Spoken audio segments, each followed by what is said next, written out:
हाम्रो सुदन गुरुङ मेरो जेठो छोरो, उसलाई पनि धन्यवाद दिन्छु, सबैलाई धन्यवाद दिन्छु। तपाईहरुले मलाई आमा मान्नुभएको थियो, म आज पनि आमा छु, भोलि पनि आमा छु, पर्सि पनि आमा छु। आरे घाट नपुगुन्जेलसम्म म आमा नै रहन्छु। तपाईहरु मेरो सन्तान हो, छोराछोरी हो, मैले माया गर्नुपर्छ, मैले हेर्नुपर्छ। आज मलाई पनि खुसी लागेको छ, म अर्को पक्ष होइन। आज एउटा डकुमेन्टमा पक्ष विपक्ष त हामी बन्यौँ, तर इनफ्याक्ट हामी पक्ष विपक्ष होइनौँ, हामी एक हौँ। 23 र 24 मा जे घटना घट्यो त्यसले हामीलाई अत्यन्त दुखी बनाएको छ। तर सानो आयाम थपियो, सानो यसले एउटा हामीलाई मुस्कान चाहिँ सानो एउटा चाहिँ अनुहारमा हाँसो ल्याइदियो। किनभने यो घटनाको चाहिँ एउटा के भयो भने एउटा ऐतिहासिक रेकर्ड बन्यो। भोलि यसलाई चाहिँ राजपत्रमा छापिन्छ। मेरा सल्लाहकारहरू हुनुहुन्छ, उहाँहरूले भन्नुहुन्थ्यो उनीहरू आउँछन् यहाँ, दिनभरि बस्छन्, फेरि लोकल गाडीहरू चढेर जान्छन्, बडो दुःख छ भनेर। जेनजीको गुरु राष्ट्र भनौँ न यो बन्यो। त्यसैले यो सम्झौता बन्दाखेरि यसमा यस्ता कुराहरू हुन् कि ती कुराहरू चाहिँ के छ भने भोलि अरू भाषामा ट्रान्सलेट भएर जाँदाखेरि उनीहरूले पनि त्यसलाई अनुकरण गर्न सकुन् त्यही कुराहरूलाई। किनभने त्यो त ऐतिहासिक कुराहरू, ऐतिहासिक रेकर्डका कुराहरू हो। जेनजी आन्दोलनमा लागेका मेरा छोराछोरीहरू शब्द आइरहेको छैन। ऐतिहासिक सम्झौता पत्रमा हस्ताक्षर हुने क्रममा उपस्थित हुनुभएका मन्त्रीज्यू, सचिवज्यूहरू, जेनजी आन्दोलनमा लाग्नुभएका शहीद भाइहरूका परिवारजनहरू, स्वजनहरू, जेनजी आन्दोलनमा लागेका मेरा छोराछोरीहरू शब्द आइरहेको छैन। 23 गते 24 गतेदेखि निरन्तर हामी सङ्घर्षमै छौँ। आज एउटा सङ्घर्षको एउटा स्टेपसम्म पार भयो, हामी एउटा सम्झौतामा पुग्यौँ। बारम्बार मलाई जेनजी तर्फबाट आउने छोराहरूले भन्ने गरेको थियो कि यो सम्झौता भइदियो भने एउटा इतिहासमा एउटा रेकर्ड हुन्छ। जेनजीको एउटा शहादत भएको, त्यत्रो घाइतेहरू भएको एउटा पहिचान हुन्छ। अनि एउटा सङ्घर्षको जस्तो अरू बेलामा सङ्घर्ष भए नेपालमा त्यस्तै एउटा पहिचान हुन्छ भन्ने हामीलाई पनि लागेको थियो। तर कस्तो सम्झौता बनाउने, के बनाउने, त्यो एक पक्षले मात्रै त्यो तय गर्न पनि कठिन थियो। त्यसैले म धन्यवाद दिन्छु यहाँ दिनरात अहोरात खटेर रातिसम्म बसेर चाहिँ यसमा जेनजीकै प्रतिनिधिहरू गर्न त सबैको भावना हो, सबैले आफ्ना विचारहरू राखेकै छ।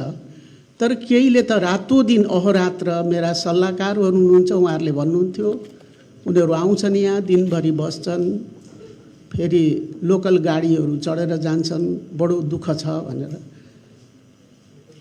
तर अब के छ भने सम्झौतामा पनि सबै कुरा पुरा गर्नलाई समय लाग्दो रहेछ। त्यो समय लाग्यो, हामीले धेरैलाई त्यो डकुमेन्ट देखायौँ। फेरि हामीलाई कस्तो भयो भने झसङ्ग याद आयो कि यो जेनजी आन्दोलनको त अग्रज देश हो, यो मुलुकलाई अग्रज देश मानेको छ। जहाँ जहाँ यसपछि जेनजीको आन्दोलनहरू भयो त्यहाँ नेपालको झन्डा देखाएर त्यसलाई मान्यता दिएको पनि देखियो। एउटा जेनजीको गुरु राष्ट्र भनौँ न यो बन्यो। त्यसैले यो सम्झौता बन्दाखेरि यसमा यस्ता कुराहरू हुन् कि ती कुराहरू चाहिँ के छ भने भोलि अरू भाषामा ट्रान्सलेट भएर जाँदाखेरि उनीहरूले पनि त्यसलाई अनुकरण गर्न सकुन् त्यही कुराहरूलाई। किनभने त्यो त ऐतिहासिक कुराहरू, ऐतिहासिक रेकर्डका कुराहरू हो। त्यसैले त्यसलाई पनि अनुकरण गरौँ र वास्तवमा एउटा राम्रो सम्झौता त्यहाँ भएको रहेछ।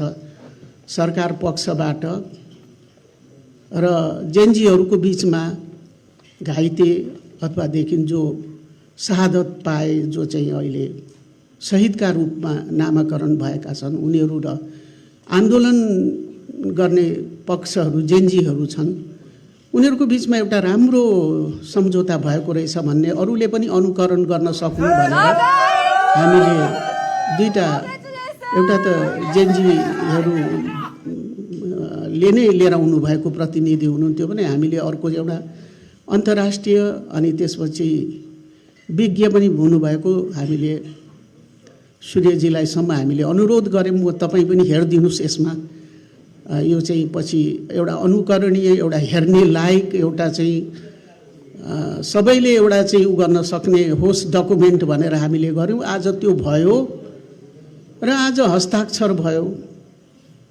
एउटा एकतर्फबाट चाहिँ एकजना जेनजी नै भएर शहादत हुनुभएको उहाँको पिताले सही गर्नुभयो भने नेपाल सरकारको तर्फबाट म प्रधानमन्त्रीको हैसियतले मैले गरेँ। एउटा कोसे ढुङ्गाको रूपमा खडा छ। झन्डै यो जुन अहिले भएको जुन सम्झौता पत्र छ दुई पक्ष बिचमा भएको, यसले भोलिको परिवर्तनलाई निर्देशन गर्छ, गाइड गर्छ, संविधान बनाउनलाई पनि गाइड गर्छ र भविष्यमा यसले आन्दोलन, रक्तपातको आन्दोलन, नेपालीहरूमाथि त्यस्तो कुनै पनि विपद आइ नलागोस् भन्नलाई यसले एउटा रोक्ने प्रयास पनि गर्छ जस्तो मलाई लाग्दछ। आज एक प्रकारले म एक पक्ष बनेको छु अनि जेनजीको तर्फ अर्को पक्ष बनेका छौँ। नेपाल सरकारपट्टिबाट म बने अनि जेनजीको तर्फबाट चाहिँ हाम्रो भोजराजजी भन्नुभएको छ। तर के छ भने, तर हामी त खासमा एउटै पक्ष हो, अर्को पक्ष त होइन। तपाईँहरूले मलाई आमा मान्नुभएको थियो, म आज पनि आमा छु, भोलि पनि आमा छु, पर्सि पनि आमा छु। आरे घाट नपुगुन्जेलसम्म म आमा नै रहन्छु। तपाईँहरू मेरो सन्तान हो, छोराछोरी हो, मैले माया गर्नुपर्छ, मैले हेर्नुपर्छ। आज मलाई पनि खुसी लागेको छ, म अर्को पक्ष होइन। आज एउटा डकुमेन्टमा पक्ष विपक्ष त हामी बन्यौँ, तर इनफ्याक्ट हामी पक्ष विपक्ष होइनौँ, हामी एक हौँ। र यो हामी पनि के चाहन्छौँ, हाम्रो यो सम्पूर्ण जो मिनिस्टरहरू या मन्त्रीहरू हुनुहुन्छ, चाहे कुलमानजी हुनुभयो, चाहे अनिलजीहरू हुनुहुन्छ, हाम्रो एउटै विचार हो कि युवा शक्तिले यो देशमा सत्ता ल्याओस्, उनीहरूका विचार अनुसारको राज्य चलुन्, उनीहरूको विचार अनुसार चाहिँ यो मुलुक चलोस्। किनभने हाम्रै सन्तान हो, कोही बाहिरिया त होइन। त्यसैले हामी हाम्रो सन्तानको भविष्य हेर्न चाहन्छौँ। त्यही भएर आज हामी यहाँ उपस्थित भयौँ। यसलाई एउटा सानो 23 र 24 जे घटना घट्यो त्यसले हामीलाई अत्यन्त दुखी बनाएको छ, तर सानो आयाम थपियो, सानो यसले एउटा हामीलाई मुस्कान चाहिँ सानो एउटा चाहिँ अनुहारमा हाँसो ल्याइदियो। किनभने यो घटनाको चाहिँ एउटा के भयो भने एउटा ऐतिहासिक रेकर्ड बन्यो। भोलि यसलाई चाहिँ राजपत्रमा छापिन्छ। यो डकुमेन्ट अन्य डकुमेन्ट जस्तै माओवादी द्वन्द्वकालमा भएका सम्झौताहरू जस्तै र अन्य समयमा भएका राज्य र आन्दोलनकारीका बिचमा भएर बलिया रहेका डकुमेन्ट जस्तै यो पनि एउटा बलियो डकुमेन्ट छ। र साथसाथै हामी के चाहन्छौँ भने, हामी सरकारमा रहेसम्म शहादत प्राप्त गर्ने हाम्रा शहीद बाबु नानीहरू दुनियाँमा छैनन् अहिले, तिनका लागि हामीले गर्नुपर्ने हामी गर्छौँ र हामी घाइतेहरूको लागि पनि हामी सक्दो प्रयासहरू गर्छौँ र अहिले पनि गरिरहेका छौँ। र त्यसपछि चाहिँ के छ भने, जति पनि हाम्रा युवा शक्ति छन् तिनलाई चाहिँ देशमै रोजगार मिलोस् र मुलुकमै बसुन् र तिनीहरू एउटा भविष्यको राम्रो कर्णधार बनुन् र उनीहरू यो देशको चाहिँ एउटा के छ भने राम्रो राजनीतिज्ञहरू बनुन्, देश चलाउन् भन्ने हाम्रो इच्छा छ। त्यो इच्छा हाम्रो पुगोस् भन्ने हामी चाहन्छौँ। र तपाईँहरू सबै यहाँ दुई पक्ष आउनुभयो, भेला हुनुभयो। एउटै डकुमेन्टबाट सबैका इच्छा त कहाँ पुरा हुँदो रहेछ होइन, सबै कुरा पुर्याउन पनि गाह्रो हुन्छ, सबै कुरा पुग्दो रहेनछ। तर म अब यहाँ धन्यवाद दिन चाहन्छु जुन जेनजी बाबुहरूले, छोराछोरीहरूले यहाँ दिनरात आएर खट्नुभयो, उनीहरूलाई पनि म धन्यवाद दिन्छु। हाम्रा सरकारको तर्फका सचिवहरूले पनि तपाईँहरूसँग बसेर अहोरात्र खटेर काम गर्नुभएको छ। स्पेसली गोविन्दजी एउटा त मैले देखेँ, अरू को हुनुहुन्थ्यो उहाँहरू सबैलाई, के नाम हो उहाँको? भीष्मजी के थर के हो? भीष्म भूषाल होइन, भीष्म भूषालजी, अरू को हुनुहुन्छ म सबैलाई धन्यवाद दिन्छु। हाम्रो बबुलुजी मन्त्रीजीलाई पनि धन्यवाद दिन्छु। हाम्रो सुदन गुरुङ मेरो जेठो छोरो, उसलाई पनि धन्यवाद दिन्छु। सबैलाई धन्यवाद दिन्छु। म आइजी साहबलाई पनि धन्यवाद दिन्छु, गृहमन्त्रीज्यू सबैलाई, अनिलजी, हाम्रो कुलमानजीहरू, हजुर राजु बुढागाईजीलाई, चापागाई राजु चापागाईजीलाई, र अर्को हाम्रो सूर्य ढुङ्गेलजीलाई पनि म धन्यवाद दिन्छु। सबैलाई म धन्यवाद दिन्छु। यति भन्दै म बिदा हुन्छु। ल सबैलाई